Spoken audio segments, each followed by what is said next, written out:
This podcast is part of the Big Heads Media Podcast Network. Go to bigheadsmedia.com for more great podcasts.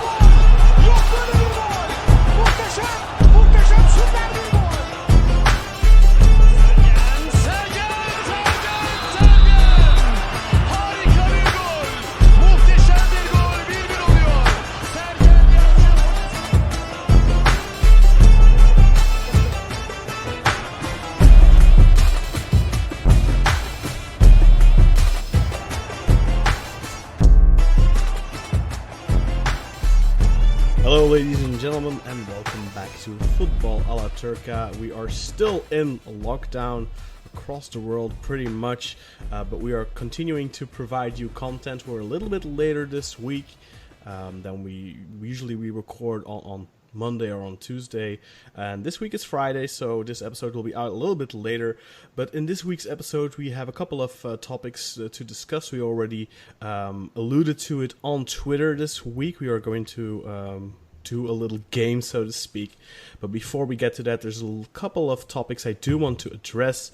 But before I do that, let me just introduce myself. My name is Kaan Bayezid, and I am joined this week by my usual co-hosts, Burak Sezgin, the man of the law, as you may know him, Jakub Marufolu, or Trabzonspor guy, and then of course Umut Nadere.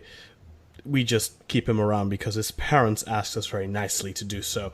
Guys, welcome back to the show, and I hope you're all healthy and keeping safe and well fed. Well fed is not an issue.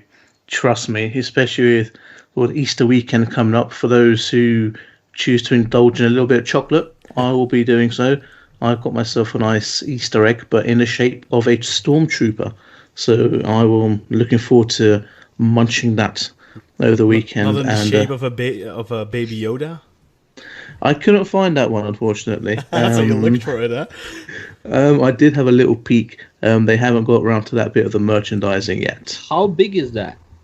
It is about the size of an adult hand, like a normal adult hand. I'll send a picture around to the group later, and I'll probably actually just tweet it out for the listeners so they can see before it gets devoured. I want a 1-to-1 scale Baby Yoda Easter egg. I'm sure we can find that for you somewhere, my friend. Well, you would imagine that here in Belgium they make it somewhere. You know, some chocolatier probably makes it. But yeah, they're close now, I guess. So not this year. So no barbecuing yet, Burak? Because you're a big barbecue man, of course. That's going to be tomorrow or Sunday. Oh, okay.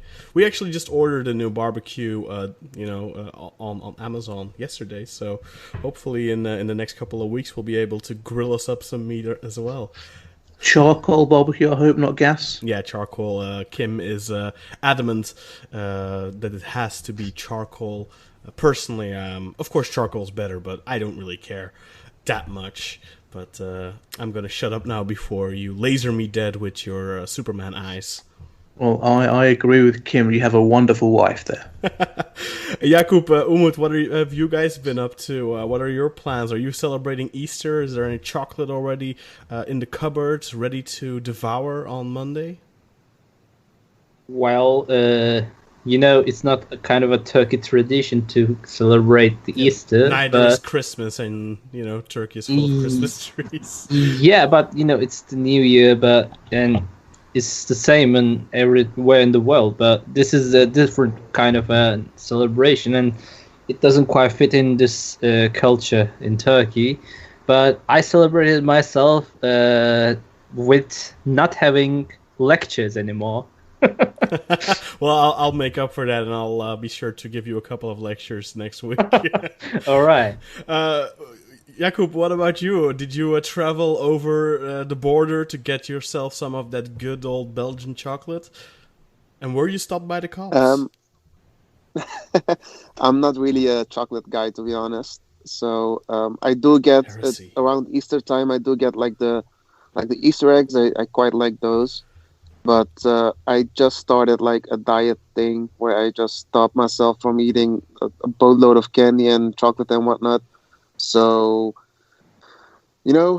life. I guess since I'm always at home these days, I'm trying to keep myself away from stuff like that. Because otherwise I'm going to be so round. You can probably push me for several kilometers. It's very easy. Just get a big garden with a trampoline in it, get a kid, and I assure you, you will not have any time for sitting around and eating candy, unfortunately. Yeah, I think I've seen a little bit too much of the sun this week, and also a little bit too much of my son. That's just a bad joke. It's a poor joke. I'm sorry. Yeah. It's a classic dad joke, which you are entitled to make because you're a dad. So for 2 years. Yeah. 2? What are you talking about? He's almost 5. Oh, You're getting older, Umut. You're getting older. yeah, I'm getting close to your age. Next month he'll be 5. On the 19th of May. I was so angry that Kim just couldn't keep it in for 2 more hours. He was born at 10:10 on 1905. oh, Yeah. I made this joke earlier, yesterday actually. I said, why didn't he just come out 2 months earlier? Can't you just do what they used to do back in the days in Turkey and just say like, no, he was born like 10 minutes later? How they used to like write people like 2 months younger before, so they could go to the army and stuff. Yeah, for sure. Anyway, guys, before we get into the fun stuff that we already spoke about on Twitter with our teams, but I wanted to talk to you guys a little bit about what's currently happening here in Belgium. In Belgium here, they decided to stop the season. They got a little bit of a tug of war with UEFA for a while there, where UEFA were threatening on not allowing Belgian clubs into the European competitions next season, but apparently UEFA have backed off from that now. So Belgium have declared Club Brugge the champions. They were already 15 points ahead, so with just 1 match to go in the regular season. Of course, there were still the playoffs left to be played, but they were 15 points up, so that's understandable. But then no clubs will be relegating, and next season, instead of playing the season with 16 clubs, they'll be playing with 18 clubs, so 2 clubs from the second division will still come up. So yeah, that's what Belgium decided to do. They will not be starting up the season again. Of course, we heard earlier this week, Burak, I believe, that Turkey are planning on restarting the league. What was it in May? What did they announce at TFF? They had a statement midweek, I think, last week. yeah, they had a meeting with UEFA with lots of other leagues from around Europe, and they said that they're monitoring the situation. And Turkey said they plan to start it in the second week of May, all things being well. That is being monitored, and I believe they're having weekly or bi-weekly calls. So if that changes at all at any point in the near future, when they have further meetings with UEFA, then they will obviously disclose that to us publicly. So that will be on the TFF website. But for the time being, it looks like it's all set to continue. I think they said second week of May, but who knows? And I don't think they've mentioned if it's going to be behind closed doors or with fans. And I don't know how the footballers are going to react to it either. So it'll be interesting to see it pan out. Yeah, so we'll be without football for at least another month. I would not be surprised at the end of the day if it got postponed again, and if maybe even in Turkey and in other countries across Europe, the leagues would be stopped. But we'll have to, of course, continue to monitor that situation, and we will update you on that, of course, as news of that breaks. So I think that's pretty much all the newsworthy stuff in football country. So let's move on to the fun stuff then. We had a little concept that was, I think, Umut shared something like this with us in the group. It was what was it called? A karma ombir or something where I found out from the what do you call it, Magazino fun stuff, which is called Socrates, which is published around in Turkey with great authors and great writers thinking about these football stuff, which is from like in our generation or in the past generation as well. So they decided to do it, and I think like why couldn't we join it? Yeah, Yeah, exactly. We are great minds of football. Why shouldn't we join it? yeah. So the title we're gonna call it The Other 11, and basically what we're going to do is we are going to combine a team of 11 players. Obviously, you are only allowed to have a maximum of 3 players per team, per Super League team. So it is based on the Super League, obviously. You are not allowed to pick any players of your own club. You are not allowed to pick any players of other clubs that have played for your club. But you are allowed, for example, if you're a Fenerbahce fan, you are allowed to pick a player that played for both Galatasaray and Trabzonspor, and then just put him under a Trabzonspor banner in order not to have 4 Galatasaray players, for example. That is okay. And then, of course, these players may no longer be active in Turkey. So we're going to be talking mainly about retired players, or under some circumstances, of course, players that are currently active in another country. But we will, of course, list them as the Turkish club they played for. Yeah, sorry about that. As a Turkish club they played for. So, let's start off with the eldest of the group. Burak, you are going to be able to start. Please let us know your team, the positions, and a little bit of reasoning, a little bit of a story, perhaps, memories of the players of your choice. Oh, of course. Now, I went for a classic 4-4-2 formation. I was thinking of changing it up to a 4-3-3 or a 3-4-3 to get more players in there. But then I thought I'll stick with the classic 4-4-2. And my goalkeeper, which may surprise some of the listeners, is I have gone for Zratko Zratkov, the Bulgarian key goalkeeper. Now, I remember him from his earliest stint at Istanbulspor, where he played for a couple of seasons, and that was back in from 97 to 99.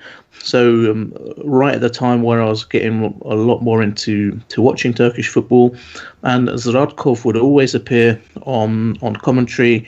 And one of the reasons I chose him is so I could save my players from other teams into the outfield, which you'll hear coming forward. So I didn't go with choices like Fabri or Cordoba or Mondragon or Tafarel, which some of you may have gone for. But I remember Zratkov being a key part of the Bulgaria squad in the 1994 World Cup in America.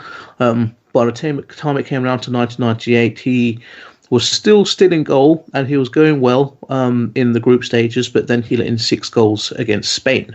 But he was still classed as one of the top performers, despite letting in those 6 goals. And I think he was coming to the end of his international career by around 2004, 2005. I remember him being at Euro 2004, but that Bulgaria team had lost everything. By that time, it was a shadow of the 94 team when he had Lechkov and Stoichkov and Ivanov, the guy who looked like a mix between Egemen Korkmaz and the old Faruk from Fenerbahce with a full beard and a lovely mullet. But Kostadinov, the former Fenerbahce player. You can't forget Emil. And they used to do a lovely parody of him called Kosla, because that was a Turkish detergent at the time. So they liked to do him. But I always liked Zratkov when he was at Istanbulspor. I actually quite liked that Istanbulspor team around that time, and he was always a solid performer. And he pinged around a little bit in Turkey, actually. So he went to Adanaspor, then he came back to Istanbulspor, and then I'm looking at his stats. He went to this team called Cherno More. I don't know where they are. Back in Bulgaria. Then he came back to Istanbulspor for a little bit. Yeah, I was going to say, didn't he play around 2002, 2003 too? Because I remember his bald head from that season. Yes, the iconic bald head. Yeah. So, but that was towards the end of his career, so it wasn't as prolific as his first season. But he is my choice for goalkeeper, good old Zradkov. And we now go to my back four. So I went for a traditional left back, 2 centre backs, and a right back. I'll start with left back, and I went for Cicinho of Sivasspor. Reasoning behind this, I was shocked as anyone when he actually came to Sivasspor. But in one respect, you're not massively shocked because Turkey would make outrageous signings like this. So they're bringing these big stars towards the end of their careers. But he still had a lot in him. I think he was assist king one season when he was in Turkey, whilst he was there. And playing for Sivasspor, let's see, when is it? I think he had 3 seasons there. Until he got a really bad injury, and he was still amazing up until that point. Yeah, and it was, even though he was in his early 30s when he arrived, he still had a bit of pace. I remember him from his days at Roma, when he was the marauding right back there. And I put him in because I thought, okay, he's got a bit of pace and he's got a good cross on him. And you'll find out when I mention my attackers later on, because I thought he could build up a good partnership down the right-hand side with my right midfielder, which I'll get to. I've put him at left back. I know he's traditionally a right back, but I had to put in this guy at right back, and that is Recep Çetin, the legendary Beşiktaş right back, legendary captain, who captained the national team a few times as well. Now, maybe I'm showing my age here, but I remember him playing at Beşiktaş in the early 90s, seeing him in the national team at Euro 96. I can't remember if he played at Euro 2000 or not. I don't know if I think he was retired by that point. I think he quit around 99 or 98 maybe. That sounds... look it up actually. But please continue. Sounds about right. But yeah, he was not a one-team man, because he started at Samsun, then the majority of his career was at Beşiktaş before having a season at Trabzonspor, then Istanbulspor. Istanbulspor seemed to be the place where all people would end up, for some reason. But he was a dependable right back. He's a good tackler. He was short, which I liked about him because I'm short. So I thought, here's a guy, he looks about my height and he's playing football. And I just always thought he was a good professional, so he could anchor the team. Now, I've not made a decision for captain yet, but it probably would be between 3 players, but I'll make my mind up by the end. So I'd have Recep as my right back, and come to my central defensive partnership. I've gone for Gigi Popescu and Thomas Sivok. Popescu of Galatasaray, of course, and Sivok from Beşiktaş. Popescu, what a signing he was. Again, one of the Romanians I remember from the 94 World Cup, when Romania had that amazing tournament, just like Bulgaria as well. And he was always just a classy defender, a classy central defender. Good leadership qualities, good history. So he'd been at PSV, Tottenham, Barcelona before coming to Galatasaray, where he had, I think, 4 years, 111 appearances, won a lot of trophies, UEFA Cup, and he was always just an elegant centre back. He didn't panic too much, read the game well, good in the tackle. Don't think he popped up with too many goals, but he would get you a goal here and there, maybe a couple a season. But I put him in there more so for the fact he was a great centre-back. And alongside him, I put Sivok. Some people might be, a little bit surprised, thinking, why have you gone for him? But again, it was a case of juggling up the players from different clubs. But Sivok was always a tough defender. He had, a long career at Beşiktaş before then moving to Bursaspor. And he was always Just a solid defender with tackles. He wouldn't let you down too much, from what I remember, having watched him when he played against us and when he played for Besiktas. And again, I think he would complement Popescu quite well. So you'd have two tough tackling centre backs back there, and that's my reasoning behind him.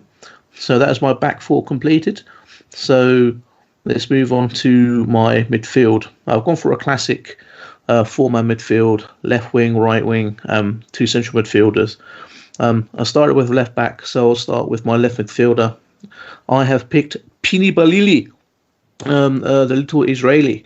Now, he played at a number of different Turkish teams. I've gone for Pini Balili in his Istanbul days, but he was just a little pocket rocket, as he referred to him. He was another guy that was quite short but quick, just very quick. I remember him being skillful.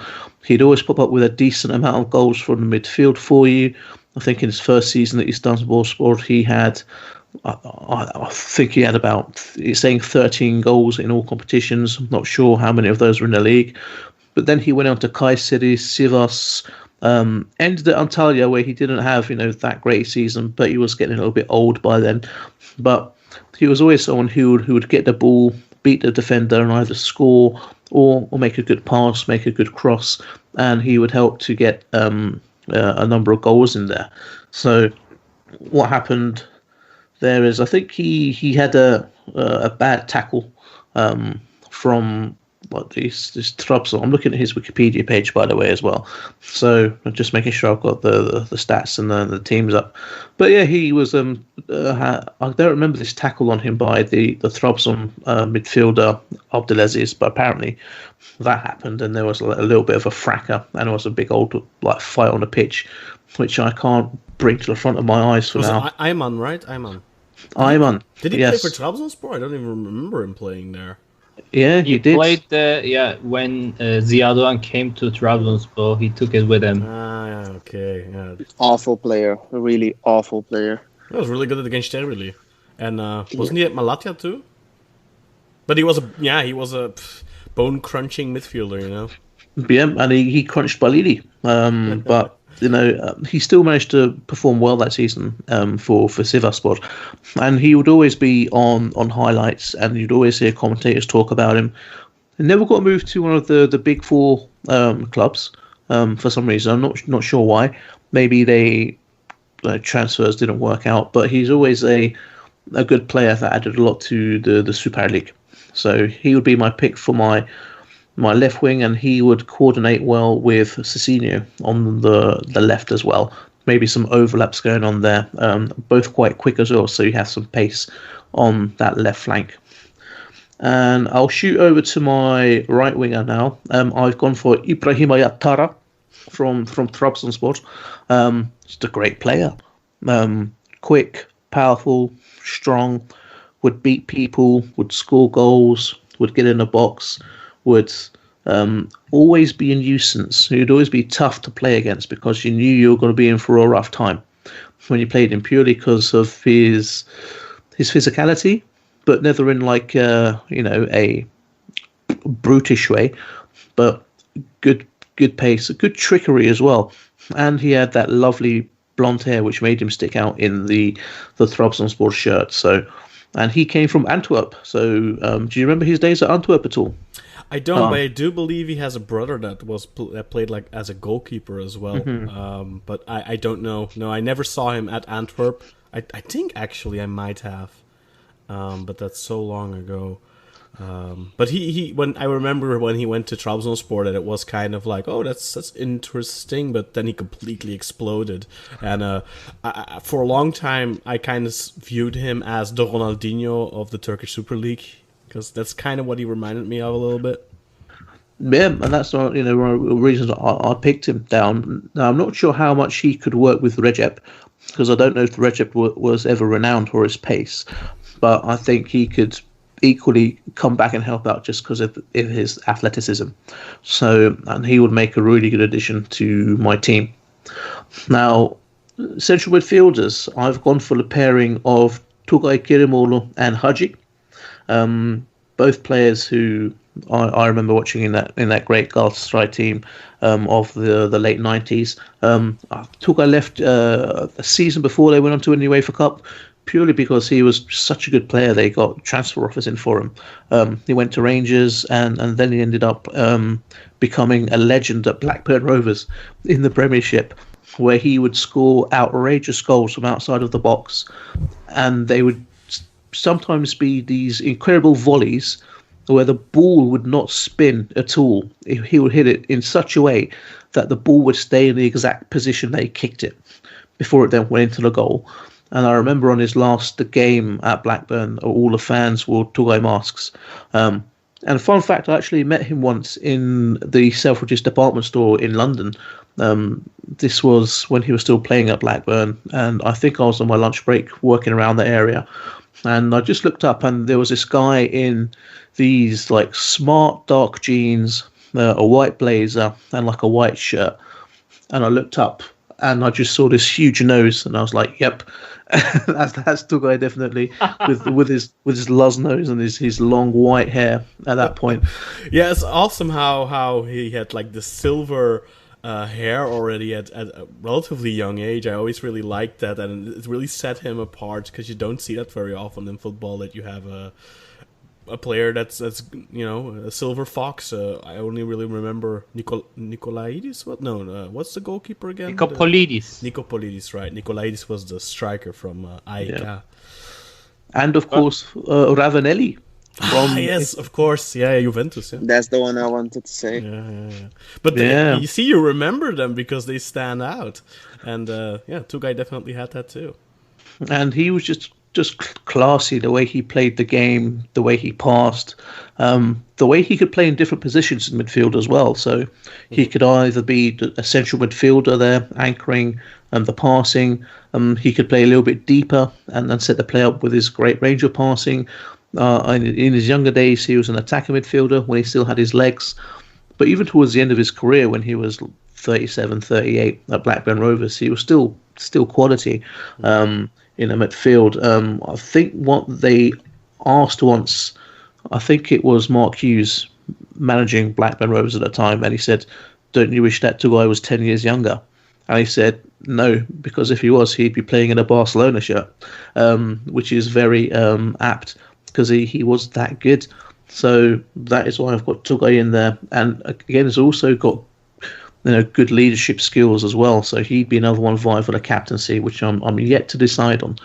And partnering Turca in central midfield, I have the great Georgi Hagi.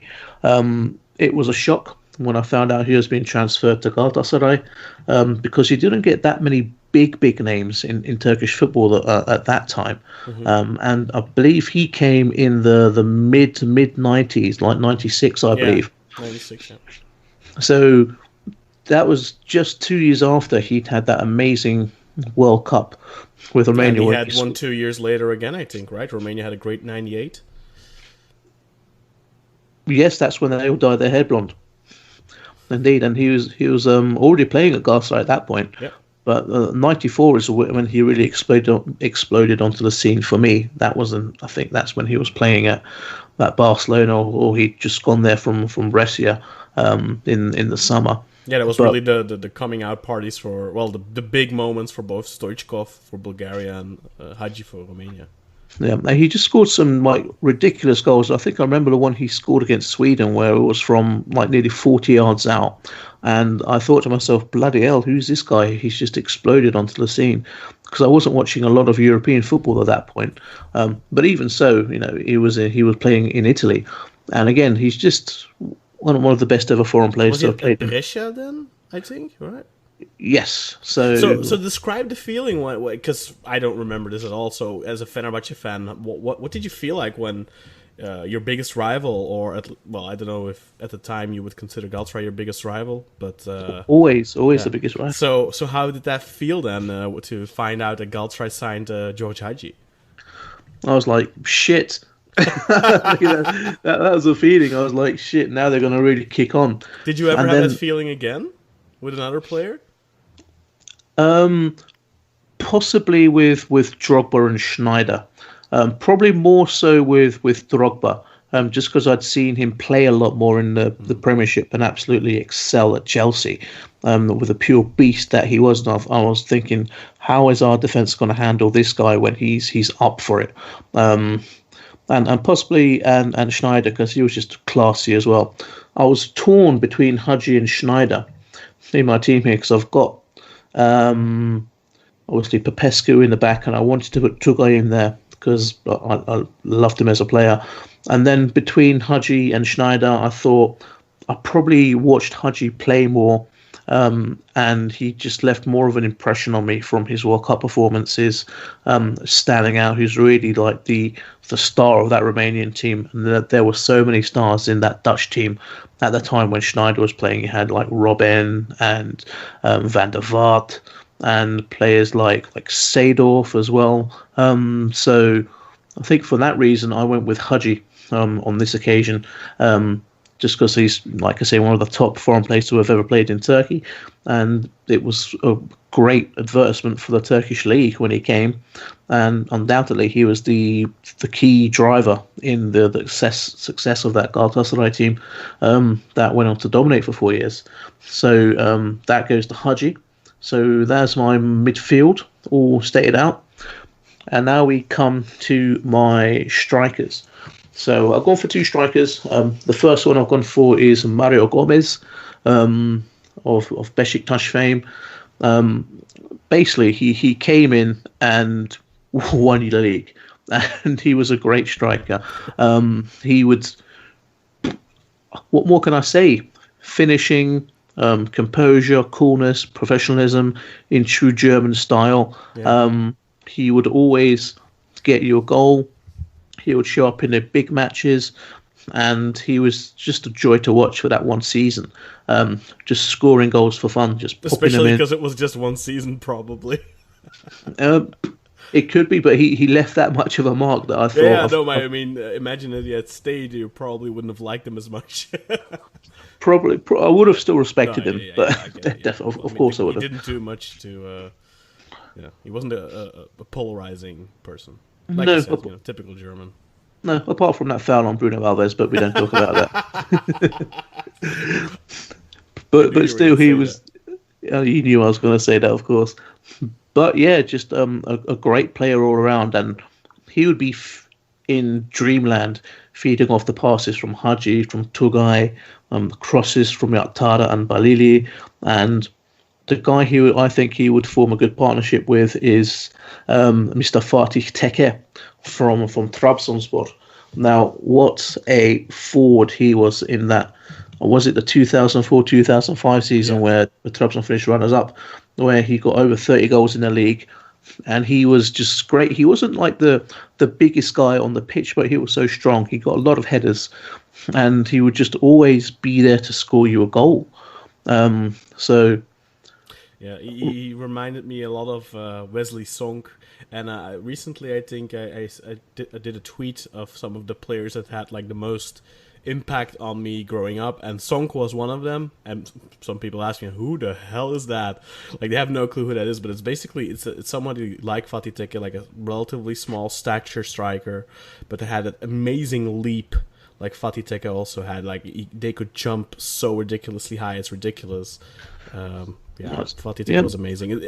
I couldn't put him in my team because he played for us he stopped over for a cup of coffee, unfortunately. So he did, yeah, for literally a small cup of coffee. Yeah, indeed. And then he had his like Russian adventure at Zenit, and then Rubin Kazan won the UEFA Cup with Zenit. He did. So another example of like a great striker that was recognised for his talents and was promptly transferred abroad. It's just a shame he never had the chance to shine in a national team. I know he got like a few goals, 9 goals overall, but yeah, I remember him scoring quite a bit in qualifiers, but then we never made it to the tournaments where he got a lot in the World Cup 2006 qualification. I think, is that one where we had the big fight with Switzerland? 2004. Yeah, it has to be, because 2004 was Latvia, so it has to be. Yeah. So I've gone with Fatih Tekke. Would have liked to have seen him, perform more prominently with Turkey, but yeah, he was always a player I enjoyed watching. Just a great striker. So that is my team. So I will go through it from the start. In goal, you've got Zradko Zradkov, a left back Cicinho, centre back Georgi Popescu, centre back Thomas Sivok, right back Recep Çetin, a left midfield Pini Balili, central midfield Tugay Kirimoğlu and Georgi Hagi, right midfield Ibrahim Ayattara, and up front Mario Gomez and the Fatih Tekke. So if I would not have put any limitations on you here, would you still have gone for Mario Gomez as one of your strikers, or would you have maybe picked Mario Jardel over him or someone like that? I would have stuck with Gomez, I think, just because Jardel came in, big money transfer, but he wasn't as prolific as Gomez was, and Gomez came in and helped Besiktas win the league in his one and only season, and Jardel came in after the UEFA Cup victory, was there for the Real Madrid match. Mm-hmm. But yeah, if I didn't have any more limitations, I would have maybe gone for someone like Filip Holosko, who I always really enjoyed watching. Yeah, just something about him. I just loved his style of play out on the wing, so I would have gone for him. I've only got 2 Trabzonspor players in there. No Hami. No Hami, because I thought he doesn't fit in above Tugay and Hagi for me. If I could have had another Galatasaray player, I probably would have gone for like Tafarel in goal. Okay. Jakub, do you want to go next? Yes, of course. I had a hard time picking a team. Yeah, you didn't quite understand the rules, it seemed.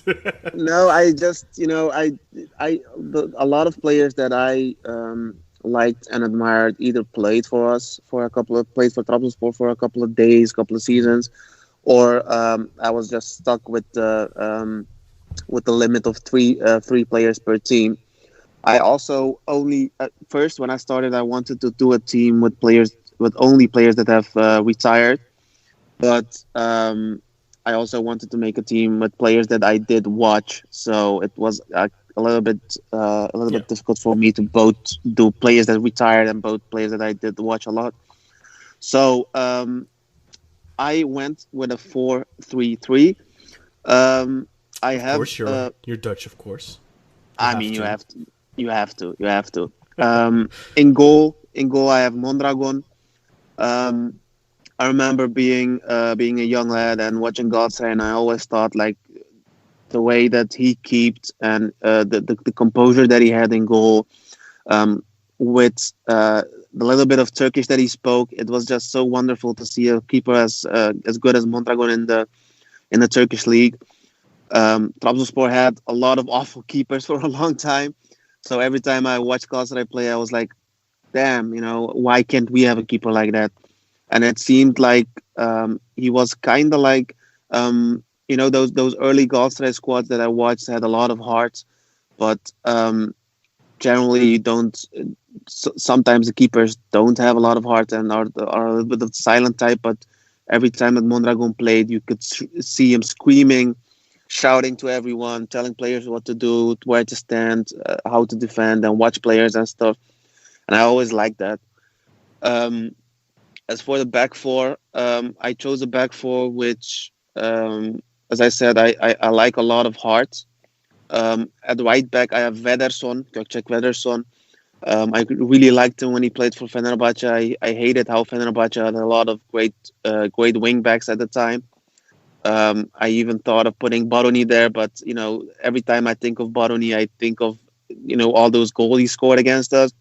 And I'm not a masochist, but I put Bursaspor Vederson because I remember him going to Bursaspor after playing at Fenerbahce and still being so good.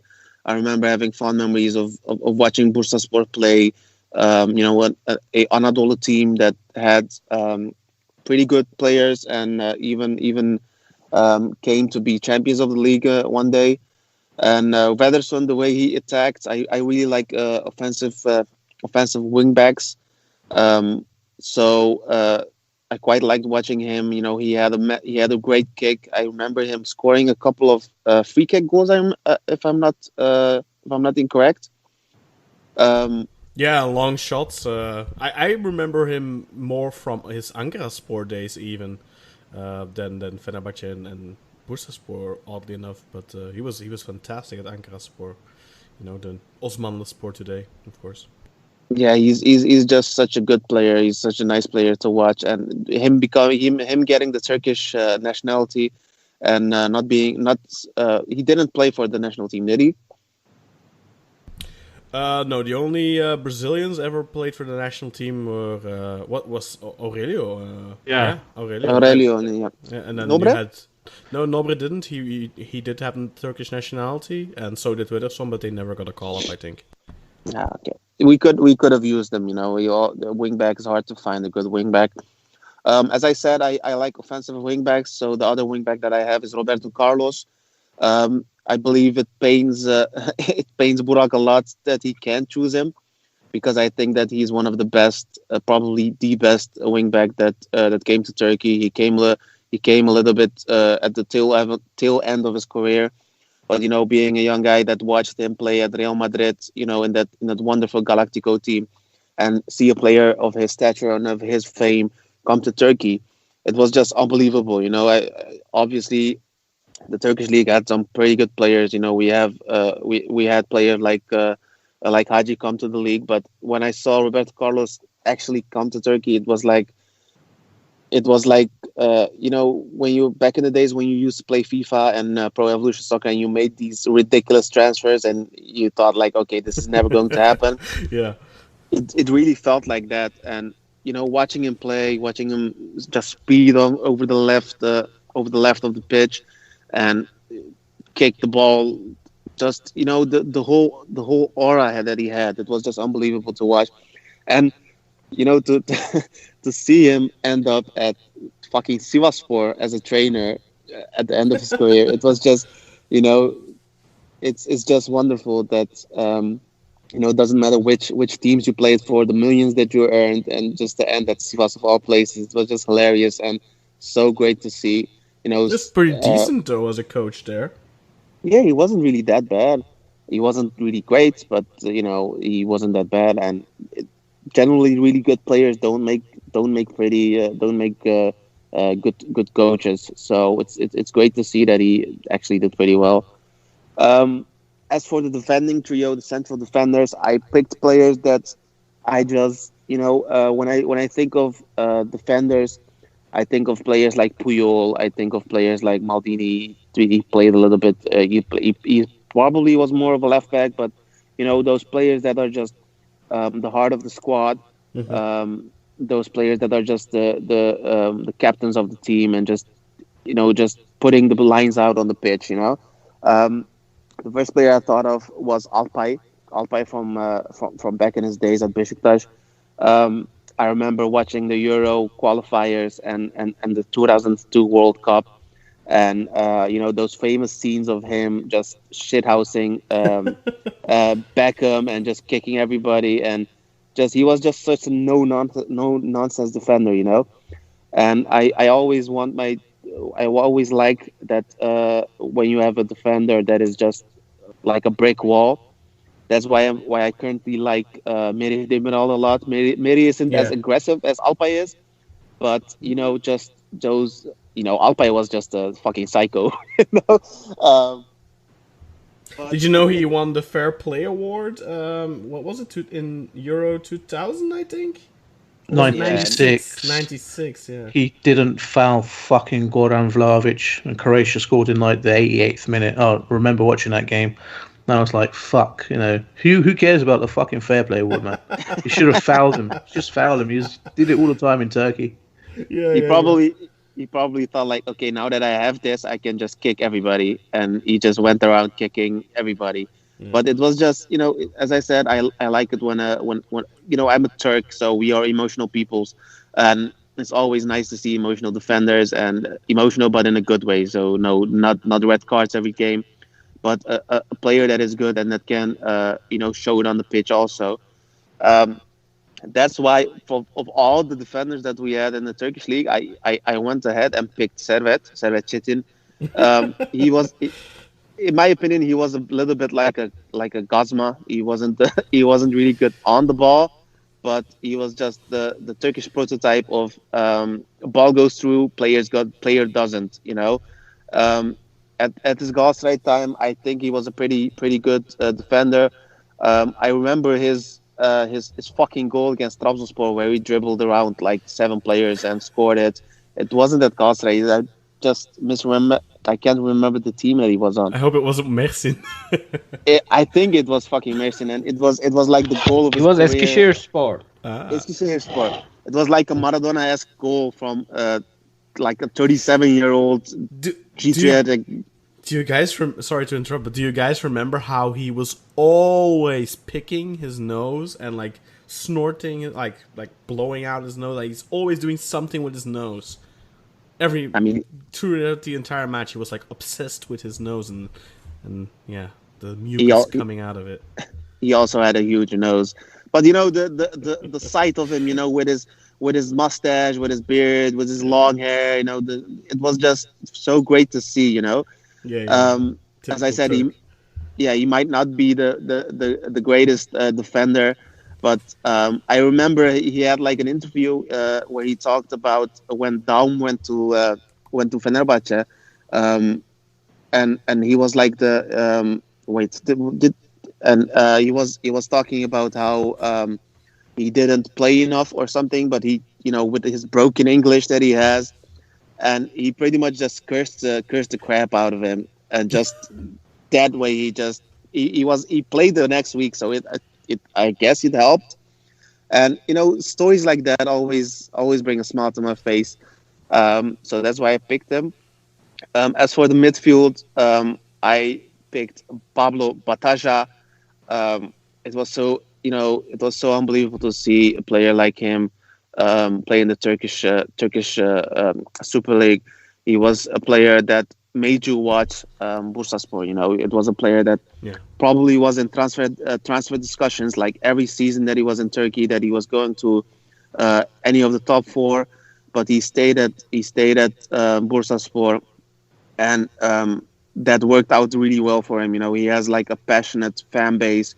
Pretty much all the people in Turkey love him. I don't even think that Beşiktaş fans hate him. No, I think he's. I can only speak for myself, but I thought it was great. Yeah, he's pretty much like the not like, as great like as Umut thinks he is, by the way, because Umut has an obsession with Pablo Bataja, which I can attest to. But yeah, I mean, I think it's a little bit because he played at Bursaspor, a smaller club, and a player of his stature, it always like mystifies a player. I think that if he played at a top 4 team, it may be a little bit less. But him playing at Bursaspor, and his vision, his passing, he could do pretty much everything. He wasn't the tallest guy, but he was also pretty physical. He could push everyone around the ball. He could do whatever he wanted on the pitch, and that's always great to see. To have a midfielder that's pretty much the boss of the team. As for the other midfielder that I have 2 defending midfielders. I have Guti from his Beşiktaş days. His transfer was pretty much the same as what I thought about when Roberto Carlos came to Turkey.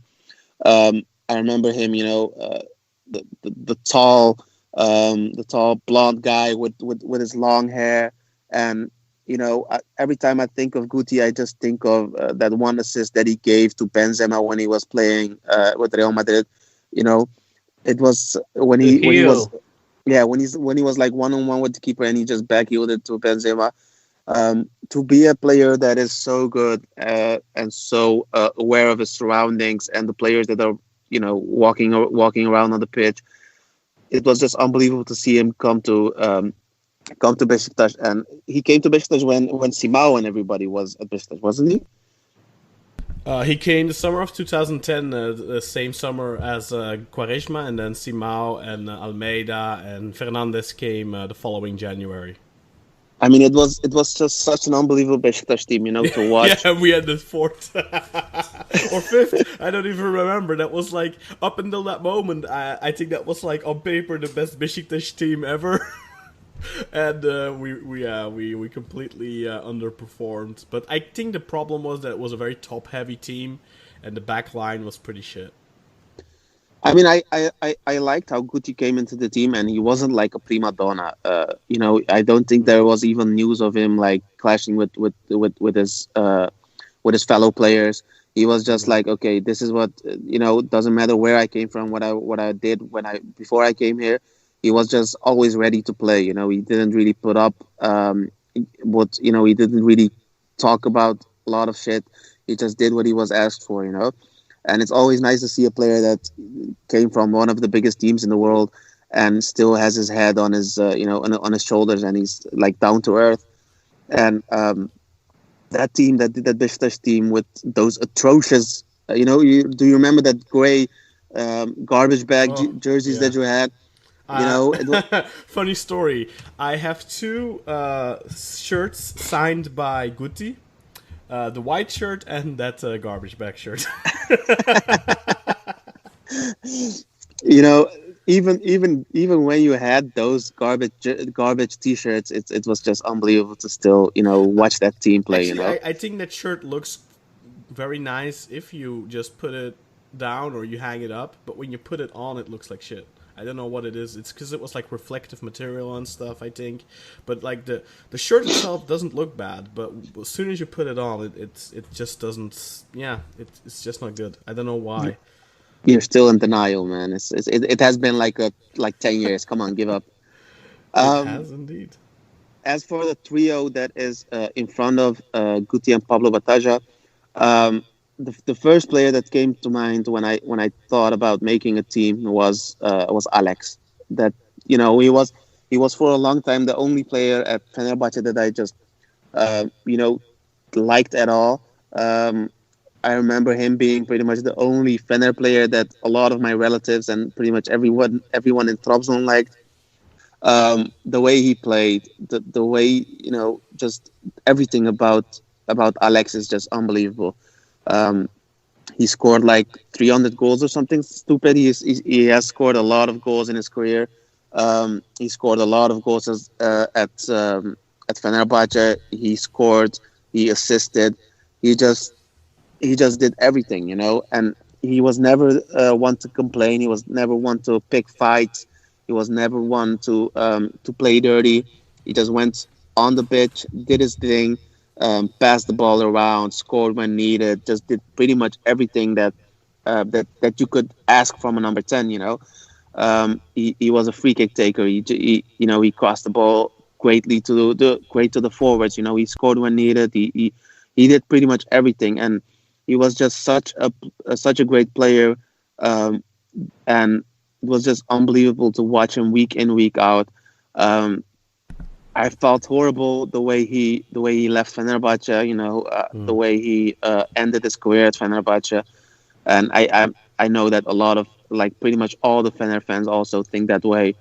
But to have a player just embody the Turkish culture, the Turkish language, pretty much everything in Turkey for the long stretch of his career that he did, it was just unbelievable. And I remember him. He played against Turkey before he came to Fenerbahce, I think, or like in the first season that he was at Fener. Confederations Cup, perhaps? Yeah, he scored against us. Yeah, I remember him scoring, and he was just like, it was only his first season. I know that Özer hates it when players do this, but he scored and he wasn't happy at all. And everybody around him was like, come on, dude, you have to be happy. And he was like, nope, that's not what I'm going to do. And I think by the time he wasn't in Fener at all. You sure? I thought he was at Fener. The Confederation Cup was in the summer of 2003. No, 2003. Yeah, so I don't think... He went to Fener in 2005, I think. No. 2005, 2006, right? 4. No, 4. Yeah, 2004, you're right. Because 2003, 2004 1 year before. Yeah. Or like a month before. Yeah, but I think, Fener were already courting him for quite a while. I remember they were going very aggressively after Alex and then Luis Fabiano at the same time. But obviously Fabiano went to Sevilla, I think. But that was when Fabiano was still at Santos, I think. Santos, right? Might be wrong, but I just remember because I was actually in Turkey that summer, and I think it was, yeah. And my cousin, I think I told you guys about him last week. He was like, with his fantastic English, like, Fenerbahce want this player, he's great. I don't know why I make him sound like like fucking Arnold Schwarzenegger got to the chopper. Yeah, that's not how he speaks. But actually, he does have a little bit of a German accent because he used to live in Germany a little bit. So perhaps it is what he sounds like. I hope he doesn't listen to this. Yeah. So as I said, just a great player in pretty much the whole of his career at Fener. I don't think he ever was, in a big controversial thing.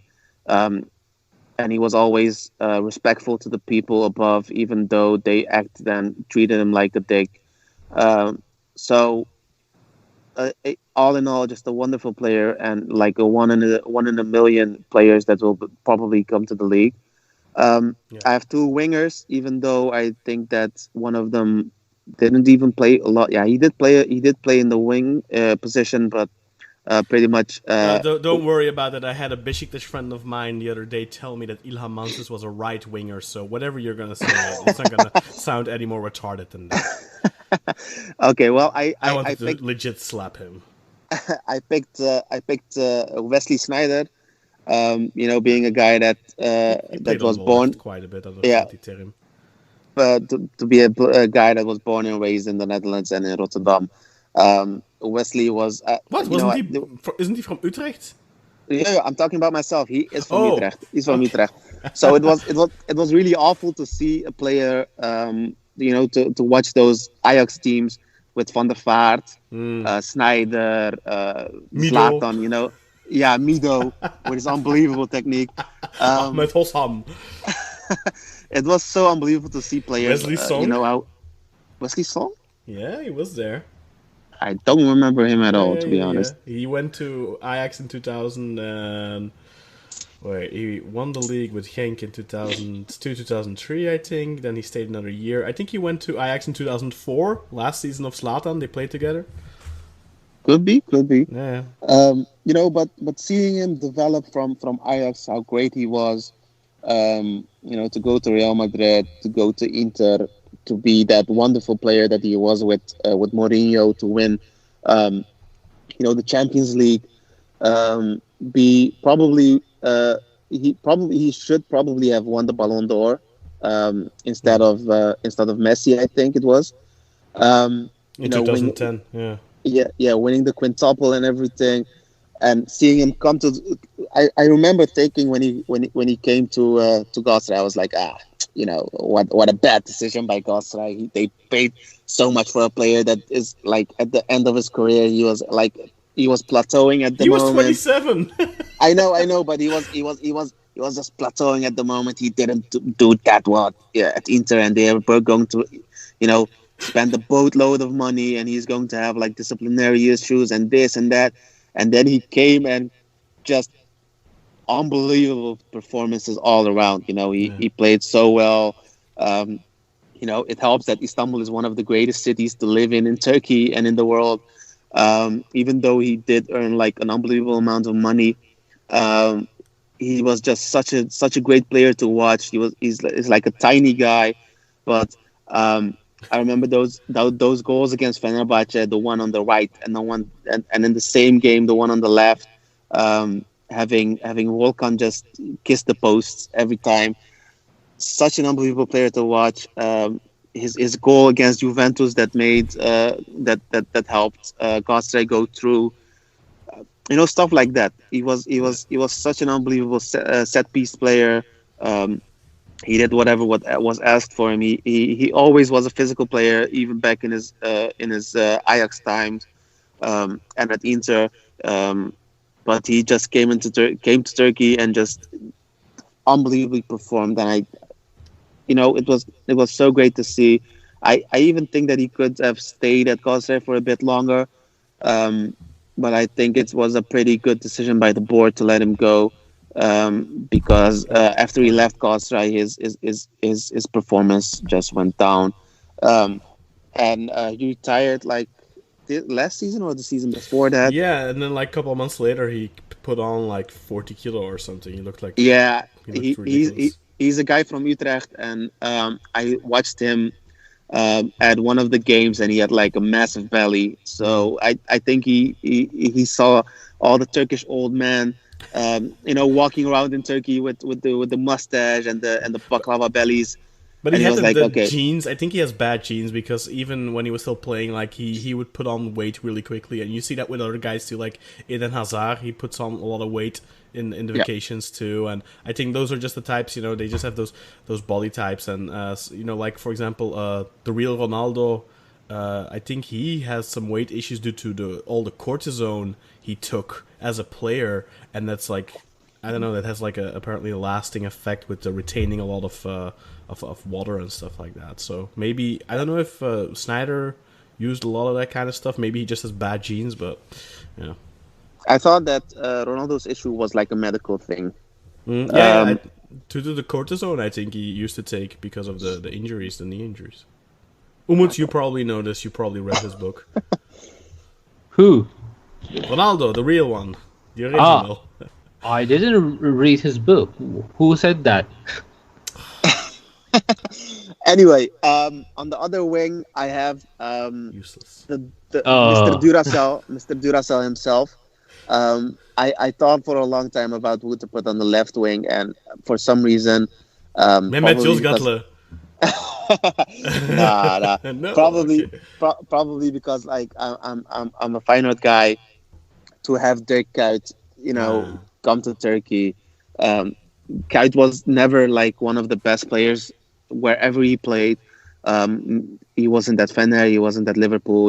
He probably was like sometimes at Feyenoord, but still, what I liked, what I still like, and what a lot of players, what a lot of fans and people at any team that he went to liked about him was that he uh, was just unbelievable. He could run like 90 minutes, and then if you told him like, "Oh no, we're playing another 90 minutes," he would probably just keep on running. Um, that's why they call him the Duracell man. He will pretty much fight for everything, for every ball, for every possession. He would run like all game, every day. You could just have him do whatever you want. I think that he is one of the players that you can put on pretty much every position on the field, and he will probably do pretty okay. He won't be the best at every position, but he's like one of the only players that you could put at left back, right back, midfield, whatever, and he would probably just be all okay if you needed someone in the midfield or defenders or whatever. And as I said, he never was like the greatest player at whatever team he played, and I think that his greatest power is that he makes other players around him play much better. I think it is because he tires out a lot of defenders and the players that are opposing him. So he creates a lot of space for other players on the pitch. Um, he just he just does everything that you would like. He's just such a gentleman on the pitch, such a great guy off the pitch. I remember him coming back to Feyenoord after his seasons at Fener, and that wonderful season where Feyenoord won the championship, and he had a hat trick in the last game, which brought the championship to Feyenoord, and it was Yeah, and he was just even on the bench a lot in the latter part of the season. Eh? yeah, he didn't make an issue about anything. Yeah, yeah, That's so unbelievable. He's such a class guy. yeah. He's one of the players that you could probably grow a whole team around if you had him at like age of 18, 19. um to end the team, I have I had a lot of discussions about who to put at the striker position. The first thought I had was Mario Gomez, but I thought that a couple of guys here would probably pick him, Hmm. so I didn't want to pick him. Then I thought about Nihat, the wonderful player, a player that just you know his days at Sociedad, his days with the national team, in the Euros, just unbelievable. But I haven't watched him a lot when he was at Besiktas. He was a So right winger more than he was a striker at Besiktas. Yeah? yeah, so a good thing that I didn't choose him. The only other player that just came up to me was Abu Bakar. The Besiktas guy, just a just a straight up tank. It's unbelievable that the guy of his posture and his build, just the things he did on the pitch. He just bullied people. He scored whenever he needed. He was just always on position. He went to the right wing when needed. He went to the left wing when needed. He was such an unbelievable player to watch. I remember him. I think it was like a Champions League game or a Europa League game that he was, and where he did like the flick behind his leg or something. And when I watched it, I was like, dude, that shouldn't be able. You shouldn't be able to do that. You're such a big guy. You should be slow. You shouldn't be able to dribble the ball like that. What the hell are you doing? And there is a reason that pretty much any transfer period, there are talks of him coming to Fener, to fucking Galatasaray, to Beşiktaş, to any team, because he's such an unbelievable player. I think that like striker wise, he's probably the best all around player that you could have nowadays in Turkey, because he's just so strong that he can bully everyone. I don't think he's that he's enough of a. I think he's too dependent on. I don't know. I think he's a little bit too flaky in the head, so to speak. Like he can be amazing. Like when he came back from the AFCON, he was in amazing form and he was scoring left and right. But like the first half of the season at Beşiktaş, he had like a real confidence issue. And like I remember when he like played against Rizespor, the match where Adriano scored in the 5th minute of added time, and I think Abu Bakar missed like 5 or 6 100% chances in that match. And I remember Beşiktaş fans were already writing him off. But then of course he had that amazing second half of the season. Yeah, it's just it's just an unbelievable player to watch. How old is he even nowadays? I don't think he's even that old. 27, 28, something like that. He has knee issues. Oh, well, he looks like he's like 38 years old, but he's, as you said, he's like 28 years old. What are you talking about? He is one of the youngest looking Africans I've ever seen. He looks like a little baby. Nah, I think he looks old as balls. No. Like you can say that about a lot of African players, that they look older than they are, but Abu Bakar to me he just looks like a kid, like a happy kid in a candy store. He had a hard youth if he looks that way. But all in all, as I said, difficult choice for me for the whole team in general and the striker position. And if I had to choose like a captain for the team, it would probably be just. It had to be Alex, I think that character-wise, I think that he's just like one of the perfect players, and I'm quite happy with the team. I'm really happy with the team. Okay, cool. Thank you for sharing. And Umut, let's move on to your team then.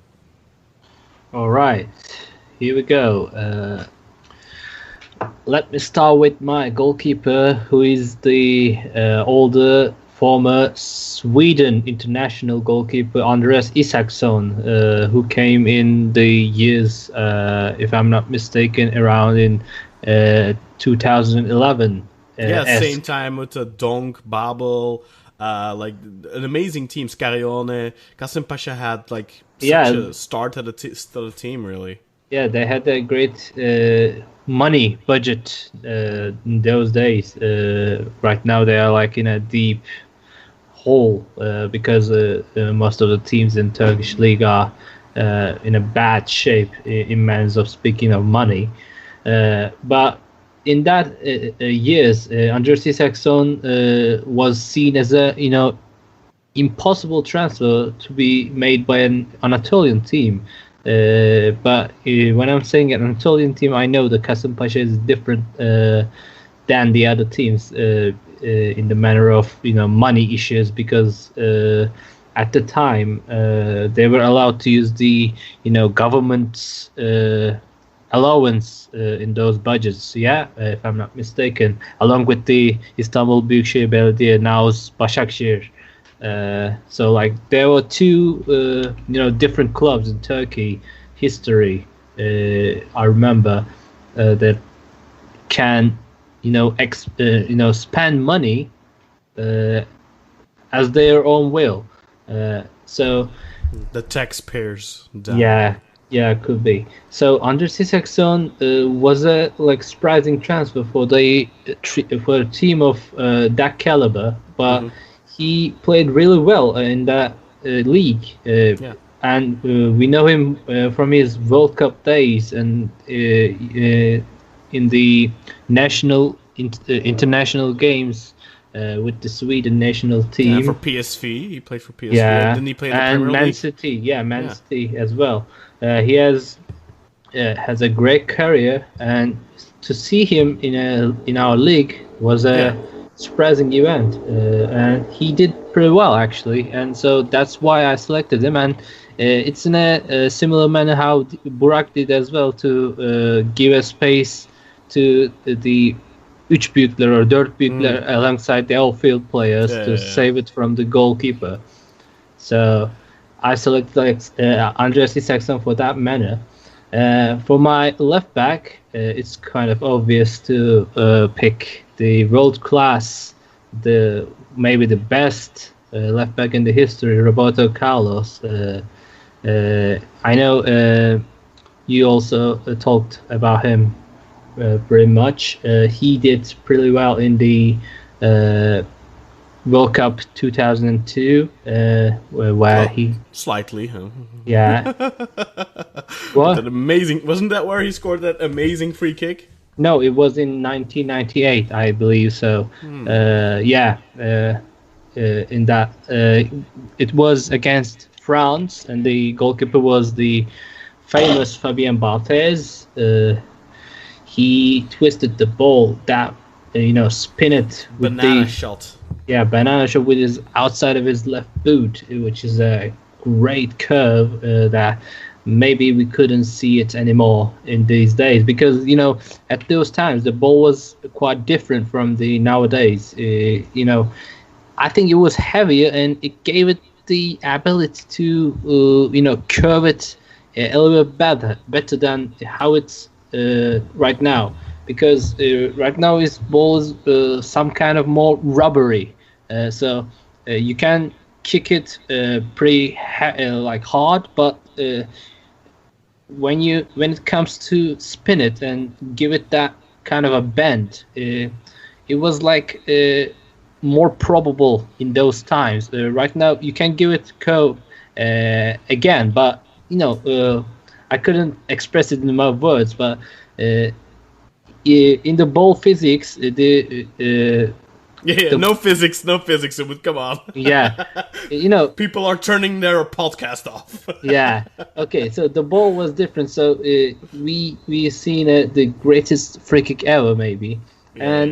But I remember Roberto Carlos's bad days in the World Cup 2006, where he faced against the Zidane's France in the it was semifinals, semifinals, and he left Thierry Henry alone in the box where he was marking him, and France scored against Brazil to win the game to qualify for the final game.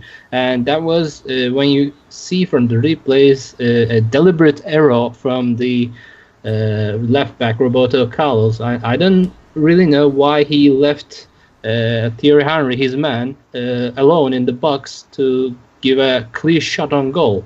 I still to this day I don't understand why he did that, but it doesn't change anything from his quality of his game.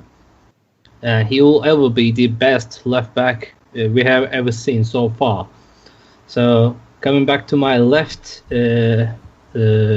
centre back, it was not a probable centre back I put him, because I kind of think about how to change the variety in the team, and I put Dede, the left back as a center back in my team. Borussia Dortmund legend. Yeah, which we can remember him within his Dortmund days with the legends alongside with him, which was Jan Koller, Anderlecht legend too. Yeah, Jan Koller, and it was what was his name?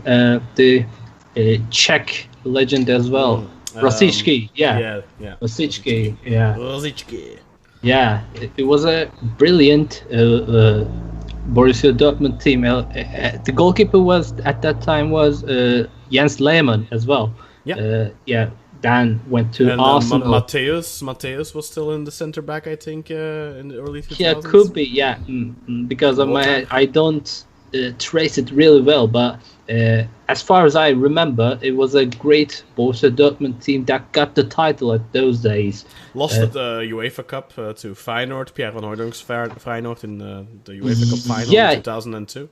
Yeah, and also Galatasaray faced 2003. that Dortmund back in the UEFA Cup run in 2000, where Hagi scored an awesome goal against Jens Lehmann. That was before Jan Koller, huh? Yeah, I think Jan Koller was on that team. No, Jan Koller was in Anderlecht in 2000. All right. So I picked Dede, and within his Eskişehirspor days, he played really well, and he was quite a bit set-piece taker on his talent. And you could see him bending really good with his left boot, and his great long shots as a threat to the opposition goalkeepers. He has a great talent on his boot, so I put him in a centre-back. It was obvious that I couldn't put Roberto Carlos on the centre back, so I sacrificed Dede in here, but this team could use his build up talent from the back, and his partner is the Diego Lugano, the Uruguayan captain, and the that aggressive centre back, which is also a goal threat to the team. Any team he plays for, he always goes to the set pieces and with his great headers, scoring goals. Like in his Fenerbahce days, he scored 10 or 11 goals in a single year as a centre back, which is quite amazing to see from a centre back. He's a lethal threat for the opposition players. And had great hair.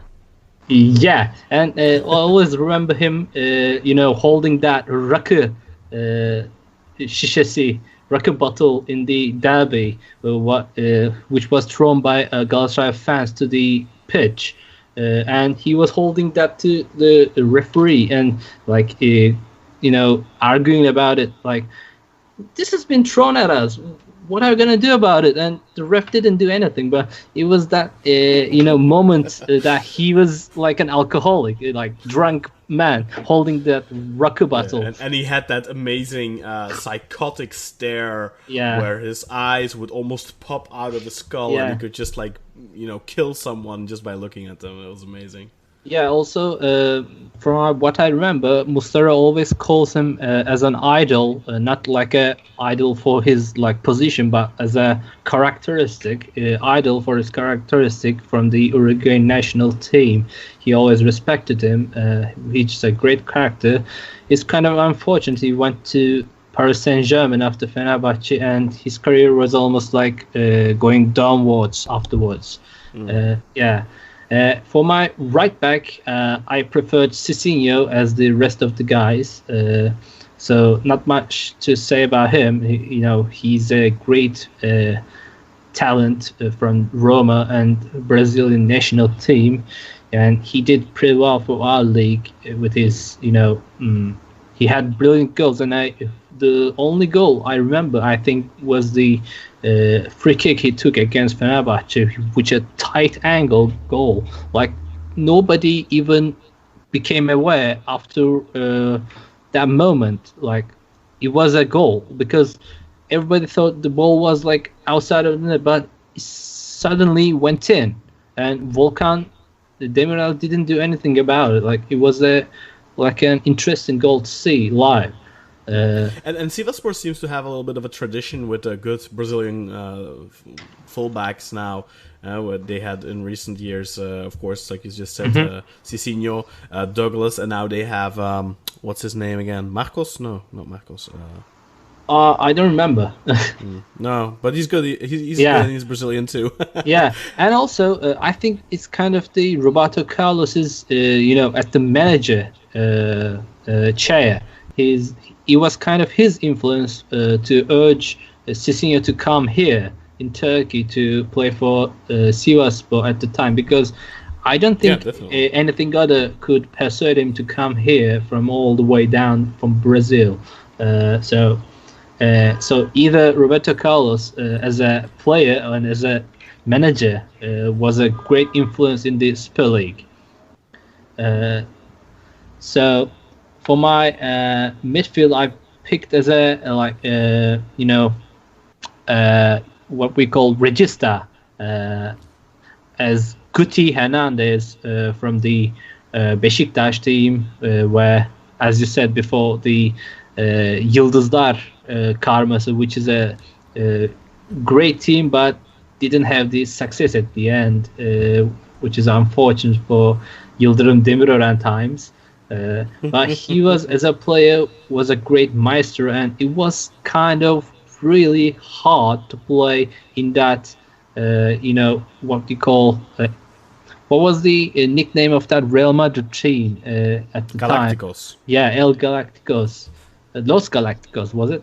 Los Galacticos team. It was quite hard to play in that midfield, and he managed to do that alongside with Figo, Zidane, Beckham, and what was it? Makalele. Maybe Makalele, maybe Thomas Gravesen, and afterwards there were like Gravesens was like, yeah, was- Kaká as well came to Raúl maybe. So he played there for such a long time. He became an icon there, but like never this type of player. But like he is the mastermind all the behind.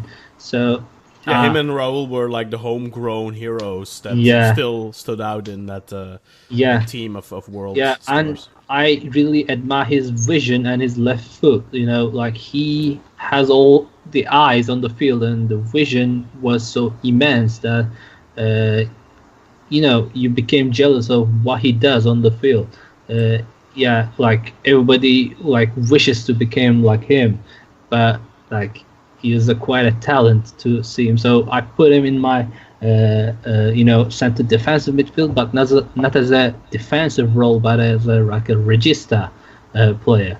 I feel like you guys put way too much thought into the tactics of your team. Yeah. Like, I just put some names in there, and I'm gonna do some changes, by the way, because otherwise we're gonna have too many similar names. Yeah, like so, we're a generation that grew up with the manager games, So Yeah, championship manager. yeah, football. So for my midfield, on the left side, I picked Yusuf Şimşek, the brilliant dribbler under Turkish football, and he played in Fenerbahçe, Denizlispor, and afterwards Beşiktaş, which And Bursaspor, right? yeah, Bursaspor as well. But I remember him mostly from his Goal against Galatasaray. No. Yeah, I Okay. remember him as well. But the days in his Denizlispor days was like the different days. He was the leader of that team, like leader of the small club. He gave kind of thing. that team flavor. Yeah. Like what we talked about last week, like the colorful figures that really... and then another name that popped to my mind after we stopped recording was like a guy like Erkan Zengin when he was at Eskişehirspor. I think you can compare Yusuf at Denizlispor to that. Yeah. That kind of a thing we can say. So I really admired his talent, and it was really, really exciting to watch him live. And he was like a leader, an influential figure on the field, and we can say he's one of the best dribblers ever came into Turkish football. as a yerli player, as a local player. You can say maybe Sergen is the one. Tugay can be the one, Emre can be the one, but Yusuf was some kind of a different flavor. He is so agile on the ball and so effortless in these dribbling movements. Ceyhun was decent at that too. Ceyhun Eriş. Yeah, I always felt he was like a little underrated, and I really liked him at Trabzonspor for that. What was it when you had that Cypriot Turk? Who? The bald one that used to play in England too, in Trabzonspor. Ömer Rıza. Ömer Rıza, right. I really liked Ömer Rıza. Yeah. Good player. Yeah, but Yusuf Şimşek was like the figure which we can claim him as a yürüyerek adam geçen, which we can tell he's dribbling with walking, just by walking, he passed plays just by walking on the field, and he scored a goal against Galatasaray like that, which I call he just dribbled around our players and then he passed our goalkeeper and just scored it from a tight angle. But even though he scored against us too many times, and he scored against us when he was in Denizlispor as well, from a mistake by Mondragon, he just punched it outside of the box and he just volleyed it from that distance. You have to be some sort of autistic to remember all that. Yeah, could be. He also has some goals in the UEFA Cup round back in his Gençler Birliği or Gaziantep. He wasn't either one of them. Never played for Gençler Birliği, I think. Gaziantep? Maybe? Could be Gaziantep. He scored against Parma or some team like that in group stages of UEFA Cup. I can't remember, honestly. So, I watched it some time ago, so I'm not quite certain. So, the other player I have in the midfield is my guy Pablo Martin Batasha, the brilliant Argentine guy who was the leader of that title holder team, Bursaspor, back in 2010. 2010. They were the champions of the Turkish league after too many years after Trabzonspor coming from the Anatolian side. So he was the brain, he was the legend, he was the maestro of that team, and he even did his great to be the champions of that team, alongside with the brainless fools like Volkan Şen and Sercan Yıldırım, which didn't have any talent other than running around with such pace. Volkan had talent. I mean, he wasn't. He was definitely a little bit of a headless chicken at times, but you can't say that he definitely was talented. Could be, but none of them had the end product at the end. I don't know how he managed to do that on his own there, and I respect Ertuğrul Sağlam as well for his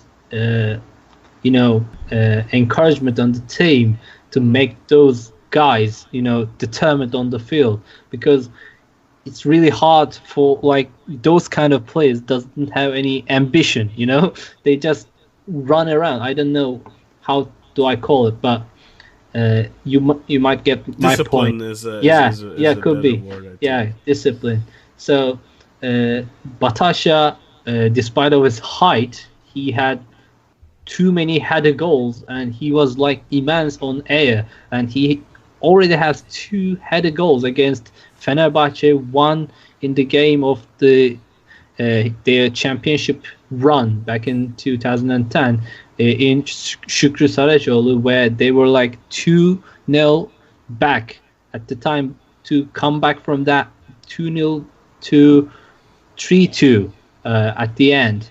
And he scored the first goal that bring up that flame at the time of that game. And he was such a great leader, and I think he's one of the best players ever came to the Anatolian teams in the recent times. No doubt, I think. The other player alongside him in the midfield is the Alex de Souza, the legend, the greatest could be player with the Haji.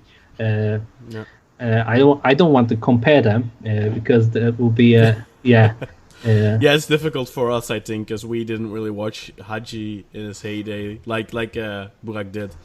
Yeah, but yeah, we witnessed Alex de Souza and his Alex de Souza. prime, and watching him live was a different thing. It was a privilege, and his game with the 5 goal against Ankaragücü that ended 6-1 or 6-0. He scored 5 goals and like 1 from free kick, like 2 or 3 from the penalties, and 1 was that the season that he became top scorer with like 27 goals? Yeah, it was 11, I think. 2011 could be. Yeah, it's possible. Burak? No? Easy. What was that? What was that? Sorry. The season that Alex scored 5 in a game, was that when he was top scorer with 27 goals? Yes, I think that was a 5 against Ankaragücü, wasn't it? Yeah. Yeah, I think that might have been 2013. No, not 2013. 11. Yes, I think, wasn't that the championship winning season or the one after? Yeah, like it was like the weeks before the championship, like 3 or 4 weeks before. No. It was not. Yeah, that was the fun. Where were you, Jakub? I'm just choosing to not engage in this, in these hard times. We are here to entertain. You have to do it for the benefit of the listeners. Yeah. No. We were going to do a separate episode with it.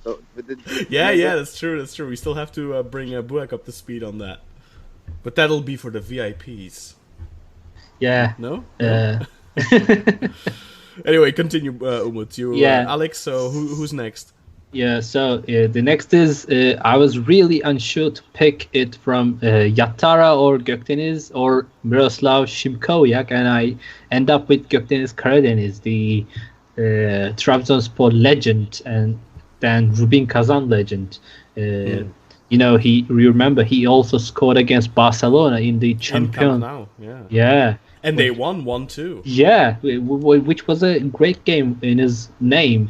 And he was like a, wonder kid in his earlier times back in like 2001, 2002. He was like a, tiny man with so much pace and agility. Like he can dribble around. We talked about Yusuf Şimşek not long ago, but he was different kind of an agile player, like Messi-esque. Messi-esque player. Right now, Abdulkadir Ömür has that kind of, heat. Very elusive. Just you can't keep him contained. He slips around you. Yeah, so he also had that talent of like passing and shooting alongside his dribbling abilities, and he was speed. Yeah, speed. Fast. Really speedy. Yeah. So he was really a lethal weapon in the Trabzonspor era, alongside with his partner Ibrahim. I'm too old for this shit. Yeah, Yattara and Fatih Tekke at the time. So whoever gets that, you win a prize.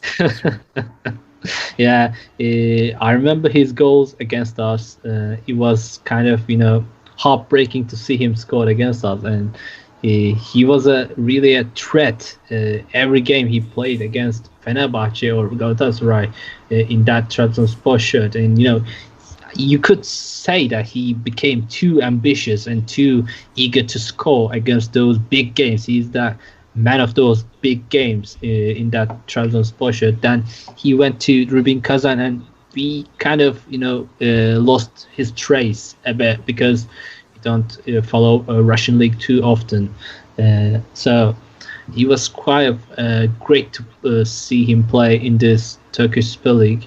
He kind of like was a member of that team in the Euro 2008 run that Turkey got eliminated in their semi-finals. I felt that him and Tuncay for a while, those two were like the perfect bright spots. spots.